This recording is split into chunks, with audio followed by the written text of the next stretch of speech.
नमस्कार दोस्तों अभी मैंने 3 दिन पहले एक वीडियो ग्रुप में शेयर की थी,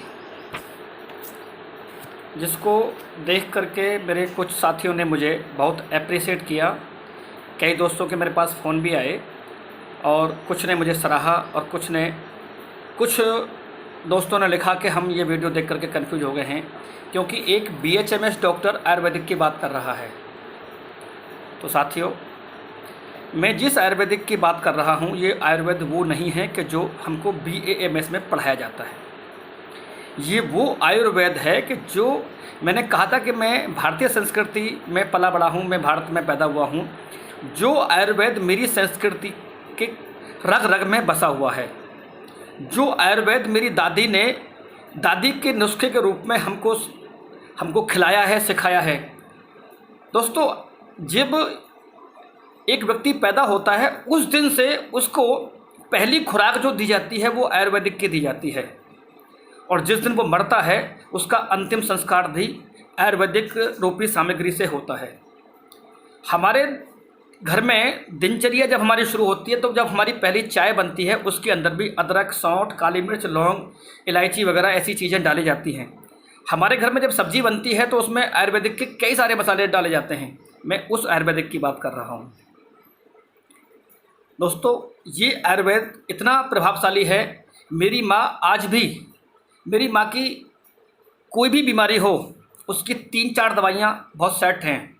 लहसुन की चटनी, लहसुन और आंवले की चटनी, अजवाइन, सौंठ, उसके पास हमेशा पिसे हुए उसके पाउडर के रूप में उनके बेड के पास हमेशा रखे रहते हैं। जब भी कुछ होता है, बेटा मुझे गर्म पानी लिया, मुझे थोड़ी सी सौंठ खानी है, मुझे थोड़ी सी अजवाइन लेनी है, मुझे ये तकलीफ़ हो रही है। आज भी वो अपनी 50% बीमारियां इन 3-4 चीज़ों से ही ठीक कर लेती हैं।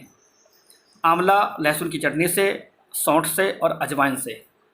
इसके अलावा अगर कुछ बचता है तो फिर कहती हैं, बेटा मुझको जो है तुलसी की चाय बना दे या उसकी चाय बना दे। दोस्तों, मैं इस आयुर्वेदिक की बात कर रहा हूँ। ये आयुर्वेद इतना प्रभावशाली है। इसी को देखते हुए डॉक्टर अशोक भाटिया जी ने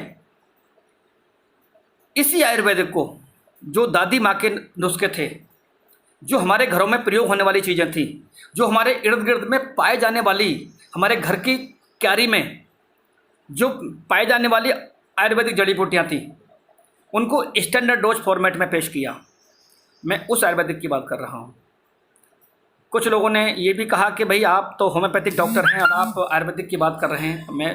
मैंने उसमें भी कहा था, मैं ट्रीटमेंट होम्योपैथिक मेडिसिन से ही करता हूँ, लेकिन इस आयुर्वेदिक की बात कर रहा हूँ मैं कि जो हमारे संस्कारों में रचा बसा है। इस आयुर्वेदिक के द्वारा मैं अपने मरीजों को अपनी होम्योपैथिक दवाइयों के साथ साथ उनको जल्दी से जल्दी आराम दिलवा देता हूँ।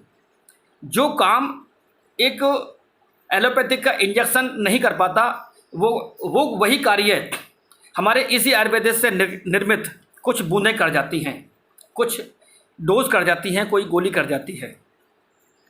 तो साथियों, मैं शायद ये मेरी ग्रुप में इस प्रकार की ये दूसरी वीडियो है, और शायद ये अंतिम वीडियो होगी, क्योंकि ये प्लेटफॉर्म इस काम के लिए नहीं है। अपना प्रमोशन करने के लिए मुझे दूसरे प्लेटफॉर्म हैं मेरे पास, लेकिन मैंने सिर्फ एक आपको यही संदेश देना चाहता कि आप अपने ऊपर गर्व कीजिए, अपनी संस्कृति पर गर्व कीजिए, अपने भारतवासी होने पर गर्व कीजिए, आयुष डॉक्टर होने पर गर्व कीजिए।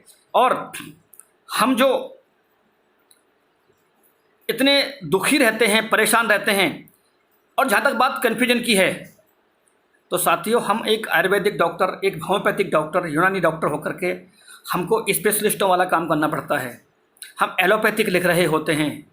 मरीज हमारे पास हॉस्पिटल में आता है कि मैं एक सरकारी अस्पताल में स्पेशलिस्ट को दिखाने जा रहा हूँ, लेकिन उसको हमको दिखाना पड़ता है। कोई स्किन स्पेशलिस्ट के रूप में काम कर रहा है, कोई मेडिसिन स्पेशलिस्ट के रूप में काम कर रहा है, कोई ENT स्पेशलिस्ट के रूप में काम कर रहा है, कोई फिजिशियन के रूप में काम कर रहा है। वहाँ पर भी तो आप कन्फ्यूज होते होगे।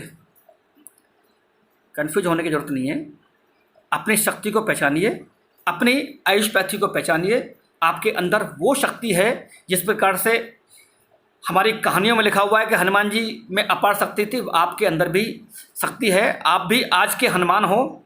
आप अपनी पैथी की, चाहे होम्योपैथिक है, चाहे यूनानी है, चाहे आयुर्वेदिक है, उसकी शक्ति को पहचानिए। आपके पास बहुत सारी दवाइयाँ हैं और मैं तो कहूँगा कि अपने घर में अपने पड़ोसियों को बिल्कुल बता करके रखें कि किसी को कोई तकलीफ़ होती है तो मेरे पास ये दवाइयाँ उपलब्ध हैं, आप परेशान ना हों। जय हिंद, जय भारत।